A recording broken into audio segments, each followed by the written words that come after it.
تو یہ پہلا موقع تھا جب حج مسلمانوں کی نگرانی میں ہونا تھا۔ تو رسول اللہ صلی اللہ علیہ وسلم بنفس نفیس حج کے لیے تشریف نہیں لے گئے۔ اس کی اپنی حکمتیں تھیں۔ ایک حکمت اس میں سے یہ بھی تھی کہ چونکہ اب تک مشرکین کے لیے حج کی ممانعت کا اعلان نہیں ہوا تھا، یعنی اس حج میں مسلمانوں کے ساتھ مشرک بھی شامل ہونے تھے اور انہوں نے اپنے طریقے سے حج کرنا تھا۔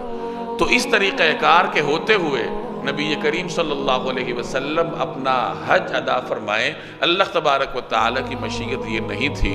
اس وجہ سے رسول اللہ صلی اللہ علیہ وسلم 9 ہجری کے حج میں بذات خود تشریف نہیں لے گئے، اور مسلمانوں کی قیادت کے لیے آپ صلی اللہ علیہ وسلم نے حضرت ابوبکر صدیق رضی اللہ تعالی عنہ کو امیر الحج بنا کر روانہ کیا، اور ان کی نگرانی میں مسلمانوں نے حج کے ارکان ادا فرمائے۔